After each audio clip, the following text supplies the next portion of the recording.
Muy interesante. Creo que otra vez vamos a empezar a ver muchas similitudes que nos conectan como región. Lourdes. Ok. Panamá tiene una historia quizás como un poco diferente, ¿ok? Respecto al emprendimiento. Y allí es que nos tardamos mucho en despertar. Justamente porque teníamos un país cómodo, con grandes marcas, grandes bancos. Entonces, ¿emprender para qué? Si tengo un buen salario, beneficios maravillosos. De hecho, estudia porque tienes que conseguir un buen empleo. Puedes entrar en Texaco, puedes entrar en el Canal de Panamá, puedes entrar en HCBC. Entonces, la intención de emprender del panameño fue extremadamente lenta, ¿ok? De hecho, Panamá era como prácticamente el Silicon Valley del extranjero que tenía una situación difícil en su país e iba a emprender. Y nosotros veíamos a estas personas como, wow, mira lo que hicieron los cubanos. Se pusieron a vender plátano en los semáforos. Increíble, eso aquí no se veía. O sea, cosas que descubríamos, y esto le digo yo cuando, quizás en los años 80, que pues se dio ese tema y que la gente pues lo veía como algo extraño, ¿sí ven? Entonces, al tener esa poca intención de emprender, hoy en día, 2021, estamos en el tercer lugar de intención de emprender. Bueno, llevamos la mitad del primero, que va por encima del 40, que es República Dominicana, pero ya que estemos en tercer lugar es una cosa maravillosa. Tenemos que ser también un poquito honestos con los números. Volvemos a un Panamá que tiene mucho extranjero. Y hay mucho extranjero que sigue enseñando al panameño a emprender. De hecho, cuando hacemos estos eventos, si analizamos los números y los porcentajes, la mayoría de las veces hay un porcentaje mayor de extranjeros participando en un Road to Innovate que panameños. Entonces, sigue siendo una tendencia positiva. ¿Por qué? Porque yo siempre he dicho que somos un país pequeño, tenemos un local pequeño con pocos empleados, somos 4 billones de habitantes, que deberían tener una ventaja maravillosa, pero que todavía tenemos mucha desigualdad, como bien les comentaba, y que pues esa desigualdad ha llevado a iniciativas. Finalmente, en el 2018, formalizamos política pública de emprendimiento, siendo el último país prácticamente de Centroamérica y Caribe, porque ya República Dominicana lo tenía, en formalizar la política pública de emprendimiento. No porque no estuviéramos coqueteando con la política pública. Empezamos a coquetear desde el 2012, literalmente, con grandes actores tipo la UNTAC, propio la agencia a la que pertenezco, la Conferencia de Naciones Unidas sobre Comercio y Desarrollo, Ciudad del Saber, que es una organización importante en Panamá, la CAF, que apoyó financieramente, el Banco Interamericano de Desarrollo, pero nos quedábamos en mucha reunión, mucha foto, mucho vamos a hacer, pero no se concretaba. ¿Por qué no se concretaba? Y allí coincido con Hugo, porque el gobierno también tiene que poner. Si el ecosistema se mueve, el ecosistema promueve, aterriza, concreta cosas, pero tampoco podemos hacer la tarea completa. El gobierno tiene que sentarse, organizar y decir, este es el momento. Y finalmente ocurrió, gracias a Dios. Cosas que han sucedido recientemente, tener una ley donde las sociedades de emprendimiento finalmente son una realidad, con ventajas muy favorables, fiscales y de otros tipos que favorecen al emprendedor. Vamos tras una ley de emprendimiento social, uno de los primeros países que está trabajando en ello, ya tiene un borrador desde hace 3 años, sigue en borrador, ahí nuevamente está el cuestionamiento, ¿cuándo concretamos? ¿Por qué tanto acariciar las cosas si la gente lo está necesitando? Entonces, el tema de cómo concretamos a la velocidad que necesitan las comunidades de emprendimiento.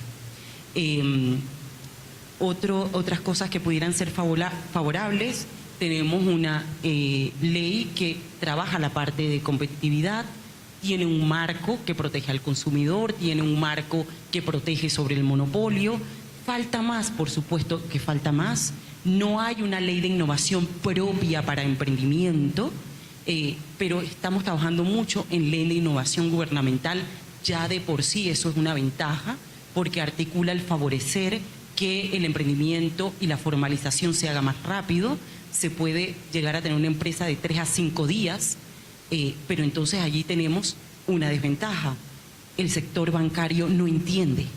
Entonces terminamos con de 4 a 8 semanas para sacar una cuenta. No puede, eso no puede ser. O sea, no entiende sobre modelos de negocio, no entiende sobre emprendimiento de capital riesgo. O sea, no, el sistema bancario no entiende lo que es emprender. Y ahí hay una desconexión que por más legislación que haya, hay que corregir, porque si no, seguimos en desventaja. Un poco así a nivel general. Muchas gracias, Patricia. Mencionaste unos elementos que me parecieron muy interesantes, como por ejemplo, cómo la comodidad mata la iniciativa de emprendimiento, y también, se me fue ahorita del pensamiento, porque lo tenía. Y cómo el hambre, no necesariamente hambre de comer, sino hambre de cambio, hambre de éxito, promueve el emprendimiento. Esa era la otra. Muy interesante. Bueno, gracias. Definitivamente bastantes puntos que se replican, y en una oración, pues la cultura mata la innovación. Eso creo que lo vemos pues sí, todos los días, ¿no? Cada vez que sale una idea innovadora, pero nosotros mismos nos bloqueamos, ya sea a nivel cultural, no lo logramos aceptar, o hay leyes pues que no lo permiten. Entonces, ¿cuáles son pues esas, digamos, esos temas que siguen siendo un pero para la innovación o para la creación de estos emprendimientos escalables de alto impacto? Pues creo que hay varias cosas que resaltar. Yo quizá me voy a enfocar en un par. Uno, pues siempre viene siendo el tema de acceso a financiamiento. La verdad que nosotros vemos muchos casos de jóvenes muy talentosos que tienen todas las ganas de emprender, de dedicarle el 100 a su negocio y a poder desarrollar su idea innovadora con base tecnológica, que puede resolver problemas de país y alcanzar mercados de afuera. Pero ¿qué pasa? Estos jóvenes necesitan trabajar, pues necesitan ellos llevar pues el sustento de diario a sus hogares, necesitan contribuir a la economía familiar y no pueden dedicarle el 100% pues a un emprendimiento que no les va a generar un ingreso de inmediato o no les va a generar un salario. Entonces, lo que hacen pues es trabajar en estas ideas en sus tiempos libres, lo que lo vuelve más complejo, se alarga el proceso pues y se quedan sin gasolina en el camino. Entonces, es indispensable apostarle pues a estos jóvenes, más allá que con un capital semilla pues para la compra de algo, sino pues con un esfuerzo real que les ayude a ellos y que les permita dedicarse a su emprendimiento al 100%. Y esto creo que para lograr esto, pues viene bastante pues una educación a nivel de, no solo para ellos, pues para los startups, pero también para los inversionistas de la región, para gobierno y para todas las entidades que le están apostando a la innovación, porque poco se trae a la mesa la conversación de cómo hacemos pues para financiar pues estos emprendimientos que necesitan una mano de obra por lo menos de 6 a 9 meses y no van a generar nada, sino que es una apuesta que se tiene que hacer. Definitivamente. Interesante también. Aquí lo voy a apresurar porque ya me vinieron pues me quedo con ese punto. Sí, para que seamos breves los dos y después vamos a pasar a las preguntas del público. Por supuesto. Bueno, en el caso de Honduras, en el tema del marco jurídico, nos encantan las leyes. En los últimos 8 años se han creado alrededor de 12 a 15 leyes que fomentan el emprendimiento, pero que al final en la práctica no se ejecutan, ¿verdad? Y eso tiene que ver con, uno, el gobierno genera ese marco jurídico, pero también genera obstáculos en el sentido de ponerse a hacer las cosas que otros actores deberían de hacerlo, ¿verdad? Y otro tema que me gusta mucho tocarlo es el tema de los ecosistemas, ¿verdad? Que son pues esos temas, ¿verdad? Que las instituciones, organizaciones del propio ecosistema emprendedor se ven como competidores, ¿verdad? Y nos sucede mucho en Honduras, ¿verdad? Y al final sentimos que el emprendedor es nuestro, ¿verdad? Y eso muchas veces hace que, y se ha fomentado, que los emprendedores emprendan por un tema de moda, o porque voy a ganar algo y voy de premio en premio, voy de programa en programa, y eso también mata la innovación y no permite crear densidad y obviamente escalar pues los emprendimientos y se quedan como ganadores de concursos. Entonces, en estos últimos años nos hemos acercado como ecosistema, ¿verdad? Se han generado muchas sinergias, muchas entidades internacionales están trabajando justamente en articular, mejorar las instituciones y que generemos colaboración, porque al final es la única forma en la que podemos entonces atender mejor y fomentar el emprendimiento, no desde un punto de vista de moda o un punto de vista de ser cool, sino realmente para generar un impacto y sobre todo desarrollo económico. Muchas gracias, Josué, muy interesante. Aquí tenemos tantos temas para hablar y tanta profundidad, podemos estar días. Cristina. Bueno, yo quiero sumar a lo que han dicho, tal vez como desde la política pública, entender la definición como tal, ¿verdad? Es un conjunto de estrategias y actividades que tienen los estados para que el gobierno y sus instituciones puedan atender una necesidad concreta. Ya empezando desde ahí, la pregunta que ayer nos hacíamos, de hecho, con unos colegas de Costa Rica que estábamos cenando, era como, ¿quién redacta esas leyes? ¿Quién las está redactando? Entonces, si las redactan personas que no están entendiendo la necesidad o no tienen la perspectiva para poder redactar basado en esas necesidades, esas leyes no van a sentirse amenas o agradables para quienes están destinando esas leyes. Esa es una cosa. Y la segunda cosa con la política pública es que sí, en Costa Rica tenemos leyes y regulaciones, la de fortalecimiento de pequeñas y medianas empresas, la del sistema banca para el desarrollo, la de acceso a conocimiento para generar soluciones en ciencia y tecnología, las tenemos. Pero esas formulaciones se hacen cada 4 años en cada gobierno y el siguiente gobierno, en lugar de sumar a ese planteamiento que de paso no viene formulado basado en la necesidad de las personas, la replantea.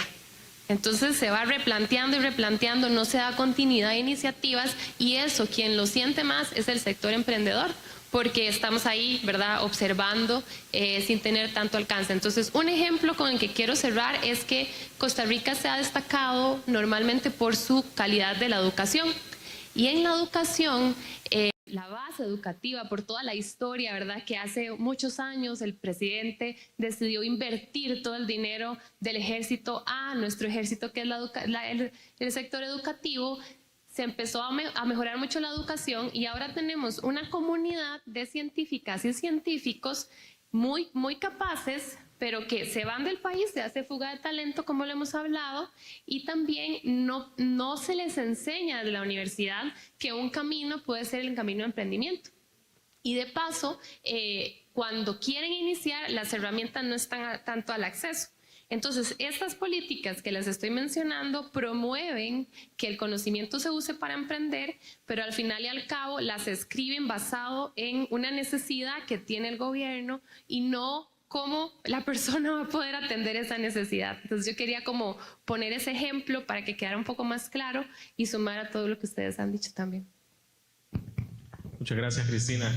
Sería bueno enseñarle algunas prácticas de emprendimiento al gobierno, como escuchar al usuario, o que hicieran product market fit con los emprendedores al momento de redactar las políticas públicas. Muchas gracias a todos. Creo que nos quedamos cortos. Vamos a estar aquí por si alguien quiere seguir conversando. Pues ahora pasaríamos al momento de las preguntas. Son bienvenidos quien tenga algo que y quiera preguntar a las personas del panel.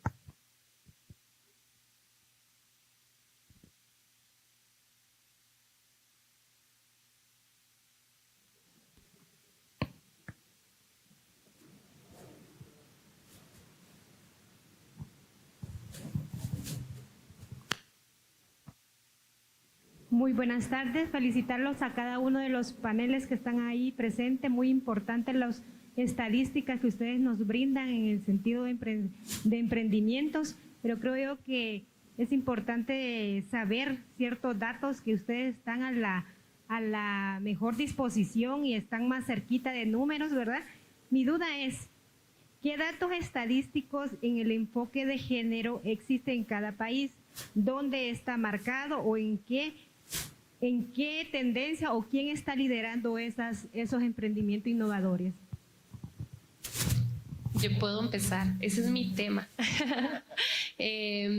Bueno, de hecho en Costa Rica solamente un 22% de las empresas está siendo liderada por mujeres y las políticas alrededor de eso son muy como normas o técnicas, más que capacidades blandas que necesita el ecosistema diverso, no solo mujeres, hombres, todas las personas parte de un ecosistema para poder promover un cambio sistémico y social, ¿verdad? Entonces, cuando tenemos leyes y regulaciones que no están alineadas a eso y no tienen el lado humano de todo el cambio sistémico que se necesita, ese 22% que se está enfocando en decir, bueno, hagamos un programa para que al menos el 50% sean empresas lideradas por mujeres. Ese tipo de indicadores no van a generar un cambio sistémico social que se necesita en esa temática y nada más van a ser indicadores para contar. Entonces, en Costa Rica sí se está trabajando en varios frentes eso, pero es un reto existente porque se está trabajando desde la parte de las habilidades técnicas y no de la parte de las habilidades blandas, que un ecosistema y un gobierno también necesitan. Entonces, esa podría ser mi contribución. Pero ahí está el dato, solo 22% son lideradas por mujeres. Bueno, yo tengo algo un poquito diferente en el sentido de las microempresas y emprendimientos. De hecho, en El Salvador, más del 50% son lideradas por mujeres, pero son en un enfoque tradicional, o sea, es un emprendimiento tradicional de subsistencia. Ya cuando hablamos de estos emprendimientos tecnológicos con un componente innovador, la presencia de mujeres empresarias es nula, es muy, muy poco que las que en realidad asisten a estas convocatorias o están trabajando o liderando emprendimientos tech o dinámicos de alto impacto, lastimosamente. Y eso radica mucho en educación, en el sentido que las mujeres no se están formando en las carreras STEM. Entonces sí tiene que haber un mayor empuje para cambiar eso y nace desde la educación. Y es necesario porque, bueno, cuando nosotros hemos trabajado en programas que van específicamente hacia mujeres y hacia fortalecer los emprendimientos de mujeres, ¿qué vemos? Vemos que los empleos que se generan, el 70% son mujeres empleando a otras mujeres. Entonces, digamos que de 10 trabajos que se generan, 7 son para mujeres. Entonces, es importantísima la contribución que se puede llegar a generar si podemos fortalecer los emprendimientos liderados por mujeres. Creo que Hugo también quería agregar algo. Sí, en el caso de Guatemala, nosotros hicimos junto con ONU Mujeres un libro completo que se llama Reconociendo el Emprendimiento Femenino y precisamente medimos a nivel de todo el país las características y la cantidad de mujeres emprendedoras. A mí la lección que me queda de todo esto es que hay un problema de base cuando hablamos de emprendimiento femenino. Y es que nosotros hemos adoptado una visión del emprendimiento, sobre todo importada de países desarrollados, donde el emprendimiento es el equivalente del hombre que enfrenta el cambio y se adapta. Y cuando uno adopta la visión feminista, uno se da cuenta que la mujer que emprende lo hace desde una perspectiva completamente diferente a la del hombre, en cuanto a su relación con su propia familia. En las mediciones que hicimos en todo el país, en encuestas en emprendimiento a empresarias en todo el país, una característica esencial es que 85% de los hombres que emprenden lo hacen fuera de casa. 85% de las mujeres que emprenden lo hacen desde casa. ¿Por qué? Porque no pueden quitarse de en sí el factor de la crianza de los hijos, de la administración del hogar. Eso es un elemento esencial porque la propia naturaleza de su papel de madres, de familia, de amas de casa, les limita el mercado que tienen. Uno les pregunta, 95% venden en su barrio, 97% venden en su ciudad, 99% en su departamento, 0.1% a nivel nacional. Entonces yo sí les invitaría a que cuando analicemos el emprendimiento femenino debiéramos profundizar mucho más en la literatura feminista del emprendimiento, porque en realidad merece tener un elemento, unos lentes particulares donde se reconozca a la mujer y su papel y no pretender que las emprendedoras, no podemos pretender, bueno, sí lo podemos pretender, podemos hacer lo que se nos dé la gana, pues, y en la política pública de tinte machista mucho más, pero ¿saben cuál es el problema? El problema es que el role model de las mujeres más exitosas que nosotros encontramos emprendiendo en Guatemala es el role model de un hombre emprendedor. Y ahí hay una tensión que no se resuelve. Entonces yo sí creería que el número es importante, pero más importante es el cambio de visión de cómo entender el emprendimiento femenino. Muchas gracias, Hugo. Voy a ser súper breve. Básicamente, quizás dar un vistazo sobre una buena práctica que sí ha hecho el gobierno en Panamá sobre el tema mujer, específicamente en la parte de cultura. Por primera vez tenemos un Ministerio de Cultura, antes era simplemente pues una institución, pero no a ese nivel. Y en la fuerza que ha comenzado a concentrar este ministerio en la formación, en el fortalecimiento de estas empresas, que la mayoría son lideradas por mujeres. La cultura la cuida la mujer, o sea, tiene muchos impactos sociales el emprendimiento de la mujer y la cultura es uno de ellos. Y el tema de innovación, cómo ha generado valor en esos emprendimientos, es como una buena práctica para replicar pues en otros países de una manera valiosa. Ok. Muchas gracias por sus aportes. Muchas gracias también por toda la información que nos brindaron. Gracias a ustedes, la audiencia, por prestarnos su atención. Muchísimas gracias.